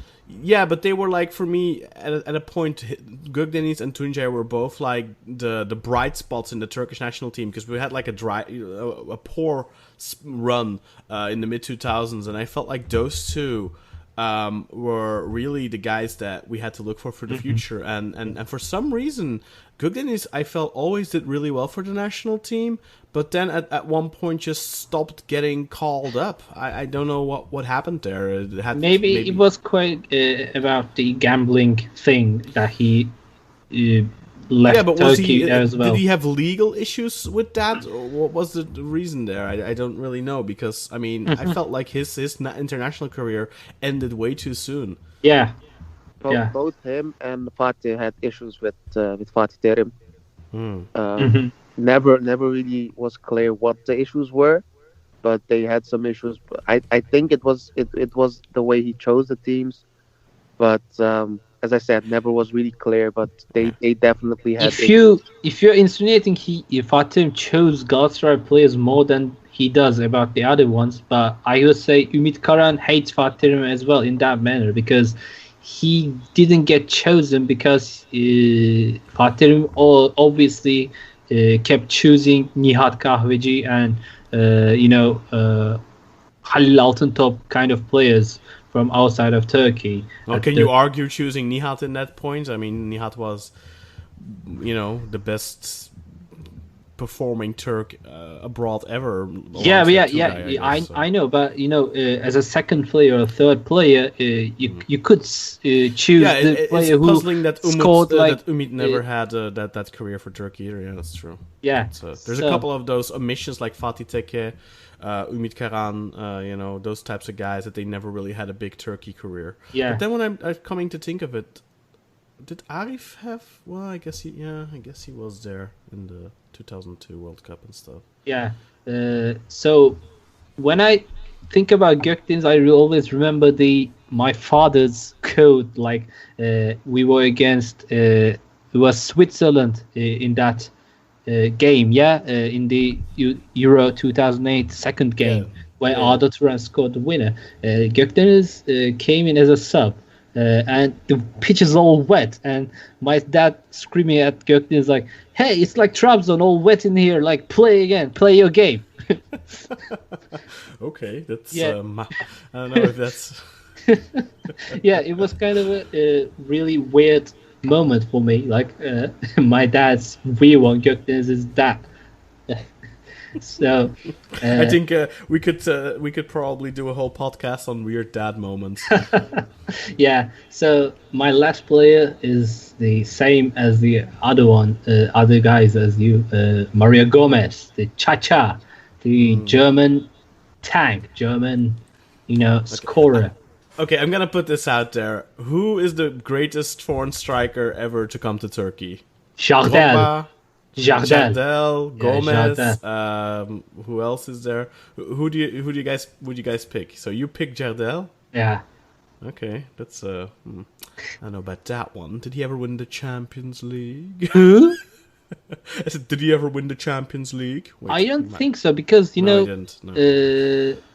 He's like, he didn't play for the big clubs at the time. So I don't know why. He's like one of the biggest threats inside the box as a player in the history. Like, he's like that fox in the box. Like, you just send the ball to him, he just scores. Sure. Yeah, like, I don't know why he didn't get to play against, like, because of his nationality maybe. And he had a porn star wife. Porn star wife, yeah. So Burak and Jakub, who was the greatest in your opinions? Icardi. In Turkey, obviously. Foreign striker.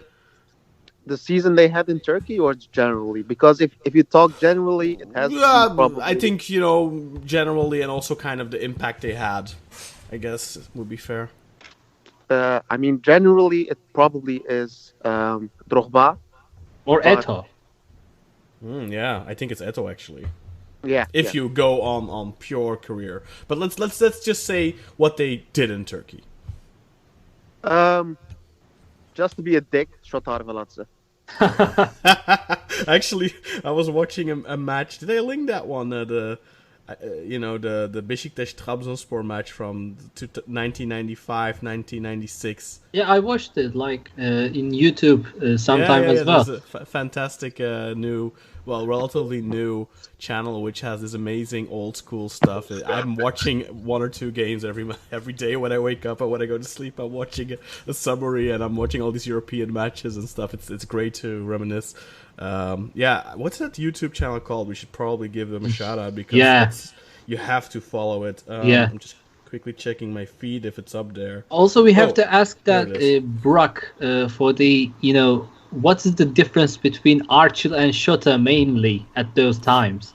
Football Colleague, by the way, on YouTube. Go give them a sub. They're amazing. Yeah. They have amazing stuff. So, what was your question for Burak? The difference between Shota and Archil, his brother, twin. Okay. From what I've heard from pretty much all the guys at the village where my parents are from.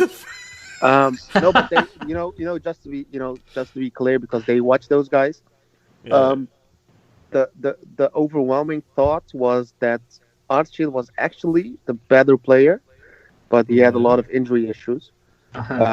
So he was never the player that he could have been. When he was healthy, he was really unbelievable. But as I said, he was just injured all the time. On the other hand, where did he end up playing then? Yeah, that's what I was going to say. On the other hand, Shota had an unbelievable career at Ajax, Rangers, pretty much everywhere. I don't even think that Archil really went anywhere. Are you surprised that Shota never came back as a player? Nah, he just after he left Trabzon, he just became way too good. Even a season at AZ. I think he went and came back, then went again. Archil? No, Shota. Yeah. It's. I think he was once he came on a loan, and then he went back to. I think he was at Dinamo Tbilisi. Then he went back and they bought him then. So first he came as a loan, 18 games, 15 goals, and then they bought him. Whoa! But after he left us, he played at Ajax, Rangers, AZ, and he always scored at least 35. Did he win the league with AZ? Because that was the time that AZ was building up, right? And Stan Huizinga, I think, was he there too at the time? Yeah. From seeing his transfer market page, he has won Netherlands championship. That was probably with Ajax. Ajax, I guess. Although that was That was a dominant period of PSV. So I'm not sure if Ajax won the title in those years. So it might have been with AZ, but I'm not sure. He's with Ajax Amsterdam back in 98. Yeah, 98 and the KVB Beker, so the cup in 98 and 99. He also has 2 Scotland championships as well. With the Rangers, yeah. Yeah. Do you want to add anything to? Oh wait, actually, so you said Jakub. You said what did you say? Who was the best foreign striker? Shota Arveladze. And what do you think, Burak? Who is the best foreign striker ever to grace the Turkish pitches with his presence? Pierre van Hooijdonk. Came in January, won 2 championships, left. Did his job. Okay. Yeah, Jada was quite similar. He didn't win a title, but he just took one Super Cup and drug us to the quarterfinals in the Champions League. Okay. Well, I think it's obviously Mario Gomez. No. Yeah, it has to be. Come on. So I'm just quickly gonna run down my team before I think we're going a little long otherwise. But Burak, if you want to add something, please go ahead. I was just gonna say honourable mention to Nicholas Anelka as well. Yeah, I actually considered him for my team. Anyway, I did make a couple of amendments because I do feel like you bastards stole half my team when I posted it in a group chat yesterday. I should not have done that because I don't think any of you had Cicinho in your team, and suddenly all of you had him. You bastards. No, I have it at the start. Yeah, thanks for the tip. Yeah. Anyway, so I made some changes. So originally I went with Farid Mondragon because I really thought that in goal, obviously, I always love a goalkeeper, a tall, intimidating goalkeeper. So like Mondragon really had that. He had that aura around him. Volkan obviously had that as well. Like he was tall, intimidating. I think those are the best goalkeepers. The guys that, just instill fear in their opponents. A guy like Tolga Zengin who looks like a wet towel is not going to stop a penalty because he looks like a wet fucking towel. Anyway, so originally I had Mondragon, but I made some changes because Mondragon was already mentioned twice, I think. Once by Jakub, I guess. But so I went with somebody that nobody picked, and that's Ömer Çatkiç. Obviously, I've spoken about it in the past. I always liked him. Fucking hell, man! Stop that bald head. I I always loved him because he was such an eccentric goalkeeper. He just stood out with his white shoes, his bald head, his socks pulled up. Not as on good his knees. as you think he is. I'm not saying he is. I'm just picking him because I have fond memories of him. And then because everyone here seems to go with Roberto Carlos, I made a change there because I originally obviously had him because he's simply the best left back after Adriano Correa, of course, to have ever played in Turkey. But no, I'm going to go with Ümit Özat. And we spoke about him a little bit last week. But hey, don't laugh. Ümit Özat was actually really good. And, like we spoke about last week with his right foot cutting in on the left back position. He got so many assists. He was really good. Plus, I think he, just was a interesting guy to watch with his crooked eyes and his never shaven look. Like he looked like he hadn't washed in 2 or 3 weeks. But yeah, no, good play. I liked him. Anyway. So then I was originally gonna go with Diego Lugano for obvious reasons. I think he is probably the best center back I've personally seen in Turkey besides Pepe, I want to say, and maybe Uyfaluzi. Yeah. But Diego Lugano was really good. But because he was already picked twice, I'm going to go with Fabio Luciano. Wait. Which team did you pick Ömer Çatkiç from? Sorry? Which team did you pick Ömer Çatkiç from? Gaziantepspor. Yeah, so Ümit Özat from Fenerbahçe, then Fabio Luciano from Fenerbahçe. He came in, when he came in, he was good. I felt like he was really good. He came from Brazil, obviously. I felt like when he was there for like 1 or 2 seasons, like Fenerbahçe fans were getting a little annoyed by some of his deficiencies, and obviously then they got Lugano, which was a major upgrade. But for that first season when Fener won the title, Luciano was really a big impact, scored a lot of goals too. I remember him scoring, an overhead kick against Beşiktaş in that 3-4 in Kadıköy, which was a fantastic goal, and fortunately it did not inspire a comeback because we obviously won that match. But Luciano, great threat in the air, and it was a fun player in that mid-2000s Fenerbahçe side that had a lot of very good Brazilians. Then El Saka, Abdülkadir El Saka from Gençlerbirliği is my second center back. Again, someone we spoke about last week. I always really liked him. Was a really good central defender, hard defender, bone crunching at times too. Got a lot of red cards in his career, but he was really good. And I never really understood why he didn't get a run at a bigger team, because he was, I think, for 5, 6, 7 years maybe one of the better central defenders in the league, I felt like. Okay, then at right back, I went for another Gençlerbirliği player, again, because I changed things up a little bit, because otherwise we're just all going to have the same teams, and that's Philip Dams, or Deems, like they used to say in Turkey. And again, a player we mentioned last week, fantastic at Gençlerbirliği, a real hard worker and a model professional, went on to have a great career in Germany in the Bundesliga with Borussia Mönchengladbach. I never understood why at the time he did not get a call up for the national team. I think that at the time Belgium, he would have been a starter for Belgium for sure, in my opinion, back then. He was just really good.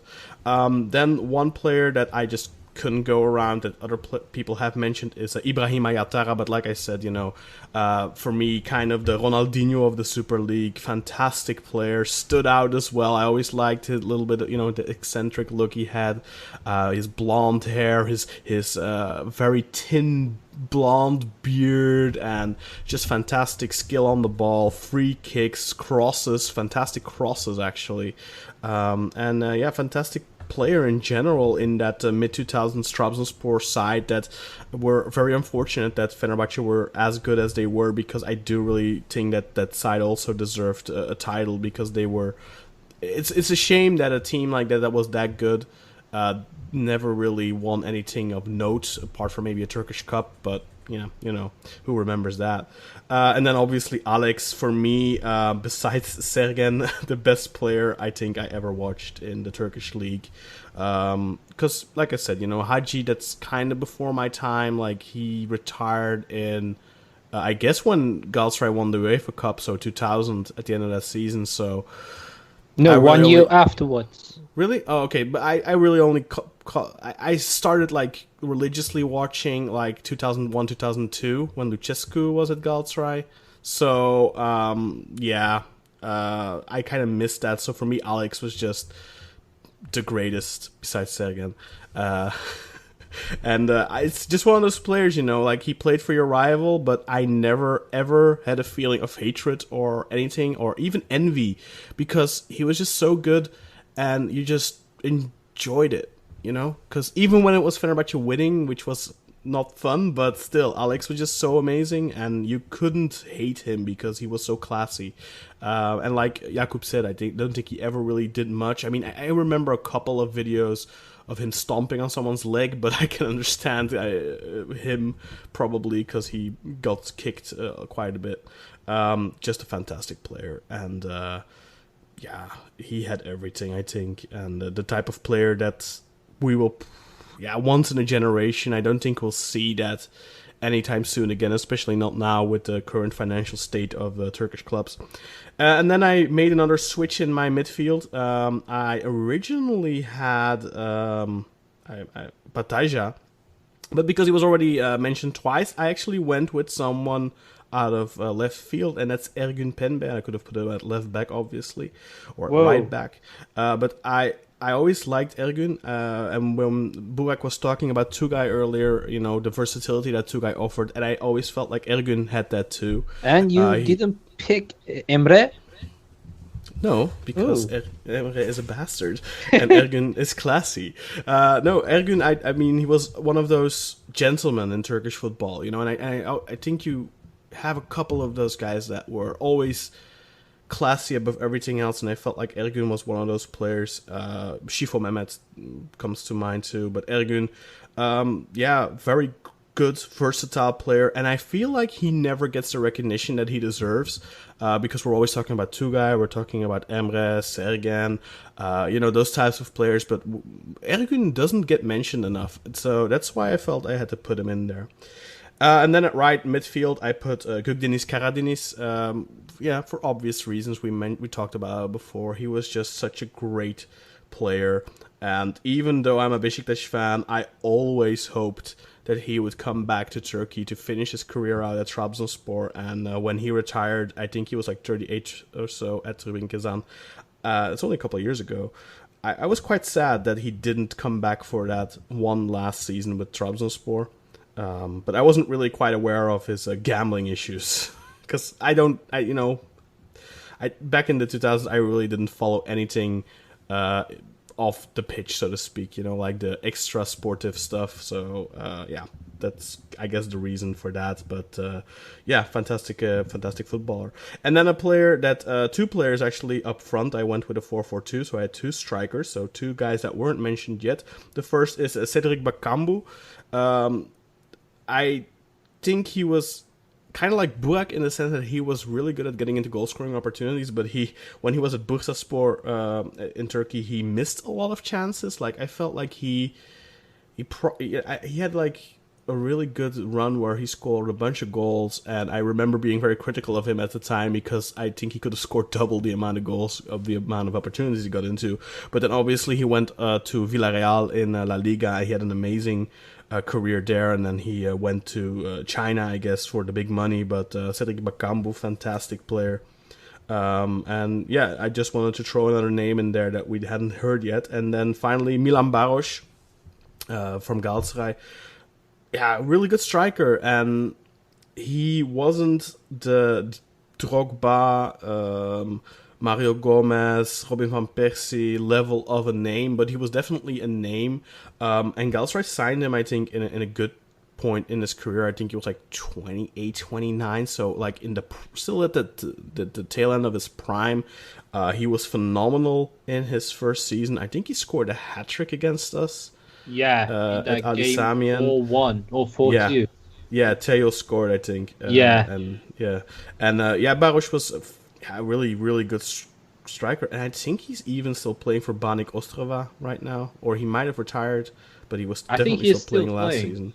Yeah, and he's 30? No, he must be 40 almost. I think he's from 1980 or something. He also played for Antalyaspor for some time.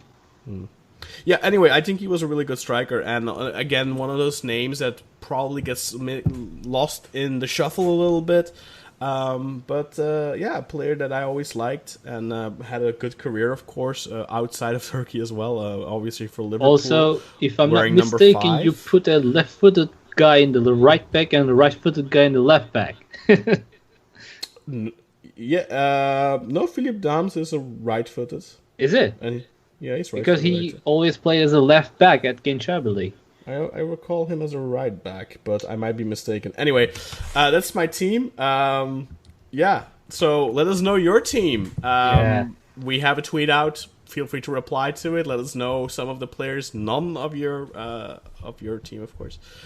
So for the following weeks, obviously football still isn't started. Like we said at the beginning of the show, it definitely will still be at least another month. So that gives us at least 4 more episodes, which we are for right now. So what we are going to do is we are all 4 of us are going to nominate one player that we're going to dedicate an episode to, and we're just going to talk about that player, reminisce about that player, talk about some moments of that player. So it has to be a player that was very significant for our personal favorite club, for our formative years in football, perhaps, stuff like that. So it has to probably be a relatively big name.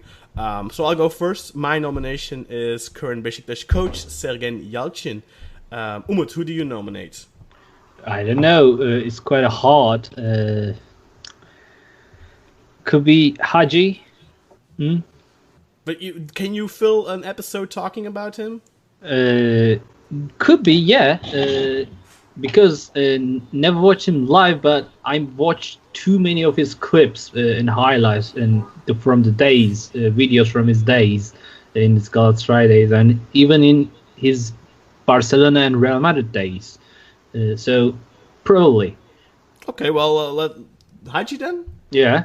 Okay, Sergen, Haji. Jakub, who do you nominate? It has to be Fatih Tekke. Yeah, we just know that episode is going to come in week 4. Asshole. Burak, who do you nominate?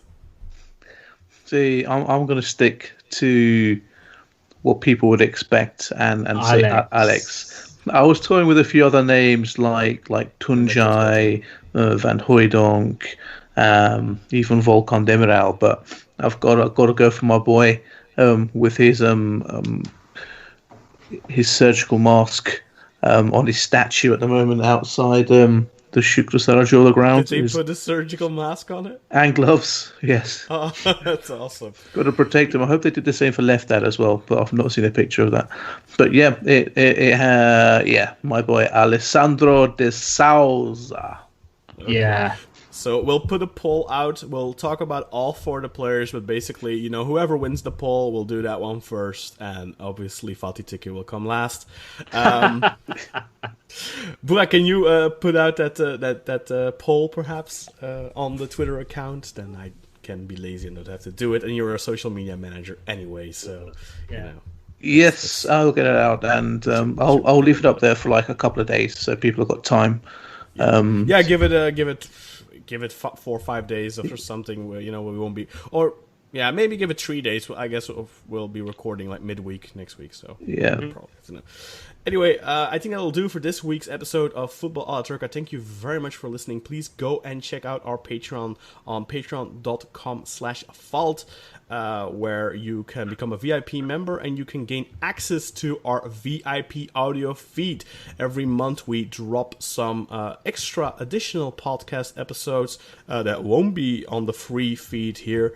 So that stuff ranges from us talking about our favorite season recently. Both Jakub and Umut spoke about their favorite season as a respectively Trabzonspor and a Galatasaray fan. I think for Jakub kind of cheated and picked 2 seasons, and Umut went with, I think, 2005-2006, if I'm not mistaken, Umut. And hopefully we'll be getting... Yeah, hopefully I'll be having some time to sit down with Burak in the coming weeks to do something similar for him, for Fenerbahce, and maybe one of you can interview me for Beşiktaş, and maybe we can get Uzer and maybe Pat as well to do something. Anyway, on VIP we will have... not every week, but we'll have some bonus content constantly, and it's just $3 a month. If you want to have some extra podcasts to listen to, go and sign up. Once again, it's patreon.com/fault, FALT, and it's just $3 a month, and for that you get extra RSS feeds personalized to your Patreon account, and you will be able to enter that RSS feed into a podcast player, and you can basically then just listen to it as you listen to our current show. Anyway, thank you very much for listening. We hope to see you again. We hope that you will listen again next week, and we hope, of course, that you'll sign up for VIP. And most importantly, please stay healthy, wash your hands. Stay home.